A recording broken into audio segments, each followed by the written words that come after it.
नमस्कार, वीणाज किचनमध्ये स्वागत आहे आपलं। चला, आज आपण शिवल्या बटाटा, शिवल्या मसाला किंवा मुळे मसाला असे म्हणू शकतो। वाटण बघा, कांदा, खोबरं, आलं, लसूण आणि कोथिंबीरीचे देठ टाकलेत, थोडीशी मिरी आहे, सगळं खमंग भाजून घेतलंय। आता बघा फोडणीमध्ये कांदा टाकलाय आणि आपण जे भाजकं वाटण आहे ते टाकतोय। चांगलं फोडणीमध्ये आपण परतून घेऊया त्याला। असं काही तेल सुटायला पाहिजे वगैरे असं काही नाहीये, कारण वाटण आपण छान असं भाजून घेतले खमंग तेलावर, त्याच्यामुळे थोडंसं परतून घेऊया आपण। आणि इथे मी मालवणी मसाला टाकतेय, तो पण छान असा परतून घेऊया।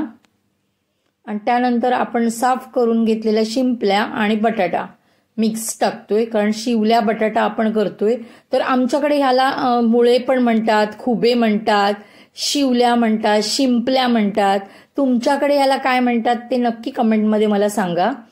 तर हे बघा मी टाकते फोडणीमध्ये आणि तेही छान असं मसाल्यामध्ये फिरवून घेऊया पहिलं, कारण ह्याला मसाला व्यवस्थित लागू देत जो आपण टाकलाय तो। आणि मी एकच मालवणी मसाला वापरला याच्यात, बाकी काही वापरलं नाहीये, कारण कसे बऱ्याच ह्याच्यात आपण मिरची पावडर, धना पावडर आणि जिरा पावडर टाकतो, बस एवढंच। पण इथे जवळजवळ 15 ते 16 खडे मसाले असणारा आमचा हा गरम मसाला आहे, तर तो वापरतो आम्ही शक्यतो। असं चिकन मटण काय असेल त्याला, त्याच्यामुळे किती खमंगपणा येणार तो बघा। आणि त्यानंतर मी जे पाणी आहे ना, हे शिंपल्यांमधून पाणी येतं पांढऱ्या कलरचं, तर ते टाकलंय।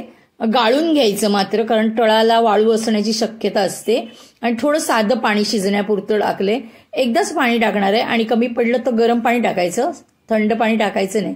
आणि आपण आता झाकून ठेवूया, कारण ह्याच्यात बटाटा टाकलाय। शिंपल्या पटकन शिजतील, पण बटाट्याला थोडा वेळ लागतो ना, त्याच्यामुळे बटाटा शिजू देत।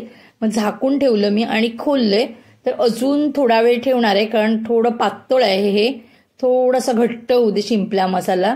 तर इथे आपण थोडं मीठ टाकते। मीठ पहिलं टाकायचं नाही, कारण ह्या शिंपल्यांमधचं जे पाणी पांढरं येतं ना, ते खारट पाणी असतं, त्याच्यामुळे मीठ जास्त होऊ शकतं। थोडं कोकम टाकलंय। आता आपण 5 मिनिटं जरा हे कोकम मीठ वगैरे लागण्यासाठी पुन्हा झाकून ठेवूया ह्याला। तुम्ही माझ्या चॅनेलवर नवीन असाल तर माझ्या चॅनेलला लाईक, शेअर, सबस्क्राईब करायला विसरू नका। तर इथे हा चवीला मटणासारखा लागतो हा शिंपल्या मसाला, करून बघा। शिवल्या मसाला सुद्धा तुम्ही म्हणाल, खुब्याचं सुकं सुद्धा म्हणू शकता इथे तुम्ही, तर आमच्याकडे मुळे सुद्धा म्हणतात ह्यांना। तर इथे मी कोथिंबीर टाकते आणि इथे मस्तपैकी आपला असा हा शिवल्या मसाला, शिंपले मसाला तयार झालेला आहे बघा।